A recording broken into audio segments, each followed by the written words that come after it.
ചെന്നൈ രാജസ്ഥാൻ പോരാട്ടത്തിൽ എല്ലാ കണ്ണുകളും മലയാളി താരം സഞ്ജു സാംസണിലേക്കായിരുന്നു. ഇന്ത്യക്കായി വീരോചിത ഇന്നിംഗ്സുകളിലൂടെ ലോകകപ്പ് നേടിക്കൊടുത്തതിനു ശേഷമുള്ള സഞ്ജുവിന്റെ ആദ്യ മത്സരം, ക്യാപ്റ്റനായി വിലസിയ മുൻ ടീം രാജസ്ഥാനെതിരെയുള്ള ആദ്യ മത്സരം, ഇങ്ങനെ ഒരുപാട് പ്രത്യേകതകൾ സഞ്ജുവിനെ പ്രധാന ഘടകമാക്കിയിരുന്നു ഈ മത്സരത്തിൽ. എന്നാൽ ഒറ്റ ഫോർ മാത്രം നേടിയ സഞ്ജുവിന് കാര്യമായി ഒന്നും തന്നെ ചെയ്യാൻ സാധിച്ചില്ല. വലിയ പ്രകടനം സഞ്ജുവിൽ നിന്ന് എല്ലാവരും പ്രതീക്ഷിച്ചുവെങ്കിലും 7 പന്തിൽ 6 റൺസ് മാത്രമായിരുന്നു സഞ്ജുവിന് നേടാനായത്. T20 ലോകകപ്പിലെ അവസാന 3 മത്സരത്തിൽ കണ്ട സഞ്ജുവിനെയല്ല ഇക്കുറി ചെന്നൈയുടെ ഓപ്പണർ റോളിൽ കാണാനായത്. സഞ്ജുവിനെതിരെ കൃത്യമായ പദ്ധതികളോടെ ഇറങ്ങിയ രാജസ്ഥാന്റെ തന്ത്രം ഫലം കണ്ടുവെന്ന് തന്നെ പറയാം. ഈ മത്സരത്തിൽ സഞ്ജു തന്നെയായിരുന്നു അവരുടെ പ്രധാന ലക്ഷ്യം.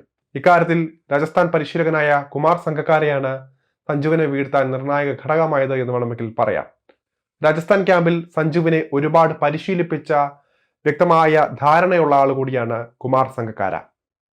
അതുകൊണ്ട് തന്നെ സഞ്ജുവിന്റെ ഓരോ വീക്ക്നെസ്സും കുമാർ സംഗക്കാരയ്ക്ക് മനപാഠമാണ്. അത് തന്നെയാണ് രാജസ്ഥാൻ ബൗളർമാർക്ക് തന്ത്രമായി ഓതിക്കൊടുത്തതും. തുടക്കം മുതൽ സഞ്ജുവിനെ ഓഫ് സ്റ്റംപ് ലൈനിലാണ് രാജസ്ഥാൻ ബൗളർമാർ ആക്രമിച്ചുകൊണ്ടിരുന്നത്. ബർഗർ സഞ്ജുവിന്റെ കാലിനെ ലക്ഷ്യമാക്കി എറിഞ്ഞ പന്ത് അല്പം സ്വിംഗ് ആയപ്പോൾ സഞ്ജുവിന്റെ കണക്കുകൂട്ടലുകൾ അപ്പാടെ തെറ്റി. മികച്ച ടൈമിംഗ് ലഭിക്കാതെ പോയതോടെ സഞ്ജുവിന്റെ സ്റ്റംപ് തെറിക്കുന്നതായിരുന്നു പിന്നീട് കണ്ടത്. മുൻ ക്യാപ്റ്റൻ എന്ന പരിഗണന പോലും നൽകാതെ സഞ്ജുവിന്റെ വിക്കറ്റും അവർ ആഘോഷിച്ചു.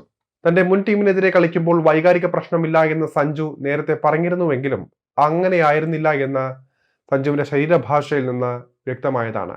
സഞ്ജുവിന്റെ അരങ്ങേറ്റ മത്സരത്തിലെ കണക്കുകൾ തന്നെ നിരാശപ്പെടുത്തുന്നതാണ്.